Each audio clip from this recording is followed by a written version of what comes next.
teman-teman, perkenalkan nama lengkap saya Oktaviana Resvita Bulu, mahasiswa dari kampus Universitas Katolik Wetabula, program studi Pendidikan Ilmu Pengetahuan Alam. Nah, teman-teman, pada video kali ini saya akan memaparkan materi tentang jamur. Adapun tujuan pembuatan video ini untuk memenuhi tugas mata kuliah mikrobiologi. Adapun agenda kita hari ini yaitu yang pertama, pengertian jamur, yang kedua morfologi jamur dan fungsinya, yang ketiga tempat hidup jamur, yang keempat jamur yang berguna bagi manusia. Sekarang kita masuk pada agenda yang pertama yaitu jamur atau pengertian dari jamur. Jamur adalah suatu tumbuhan yang sangat sederhana, berinti sel, berspora, tapi tidak berklorofil, berupa sel atau benang bercabang-cabang dengan dinding dari selulosa atau kitin, dan umumnya berkembang biak secara seksual dan aseksual. Yang kedua, kita masuk pada morfologi jamur atau struktur jamur. Seperti pada gambar ini bahwa morfologi jamur ada yang bagian luar dan bagian dalam. Yang pertama, morfologi bagian luar atau struktur bagian luar. Itu yang pertama tudung jamur, yang kedua lamela, yang ketiga cincin, yang keempat tangkai buah, dan yang kelima volva. Berikutnya struktur bagian dalam. Itu yang pertama hifa, yang kedua inti sel, yang ketiga septa miselium. Sekarang kita masuk pada fungsi dari morfologi jamur atau struktur jamur. Yang pertama morfologi dalam. Morfologi dalam ada inti sel. Fungsinya yaitu membantu proses reproduksi, mengontrol aktivitas sel atau gen, dan membuat sifat yang baru untuk individu baru pada jamur tersebut. Yang kedua, hifa. Hifa berfungsi untuk menyerap nutrien dari lingkungan serta membentuk struktur untuk reproduksi.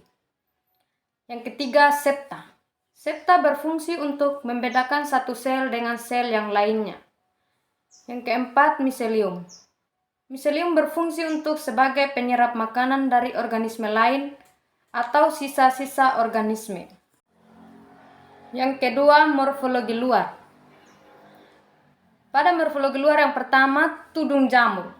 Tudung jamur berfungsi sebagai pelindung untuk himenium dan sistem produksi spora internal.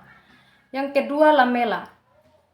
Lamela ada pada bagian dari tubuh buah yang letaknya di bawah tudung dan berbentuk seperti lembaran, dan tersimpan kumpulan spora pada lamela yang berfungsi untuk proses reproduksi. Yang ketiga, cincin.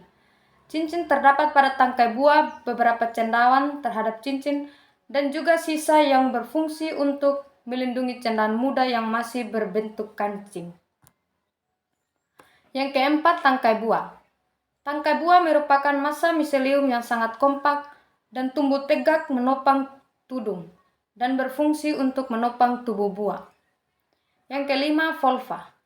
Volva berfungsi untuk melindungi jamur ketika masih seperti telur atau kancing. Volva ini akan robek seiring pertumbuhan cendawan, dan setelah dewasa, sisa volva dapat terlihat di bagian bawah tangkai buah. Agenda yang ketiga yaitu syarat-syarat suatu tempat ditumbuhi oleh jamur. Yang pertama, suhu yang lembab. Yang kedua, pH rendah. Yang ketiga, tidak terkena cahaya matahari langsung. Dan yang keempat, di tanah yang lembab atau pohon yang lembab. Agenda yang keempat itu jamur yang berguna bagi manusia. Jamur yang berguna bagi manusia ada 3, yaitu yang pertama jamur merang. Jamur merang sering dikonsumsi karena sangat bermanfaat bagi kesehatan tubuh manusia, yaitu dapat mencegah pertumbuhan sel kanker, mencegah penyakit jantung, dan mengatasi radikal bebas. Yang kedua, jamur kuping. Jamur kuping dapat bermanfaat sebagai anti kolesterol dan anti pendarahan, menetralkan senyawa toksis, dapat mengobati sakit jantung, serta dapat mengatasi sakit tenggorokan. Yang ketiga, jamur enoki.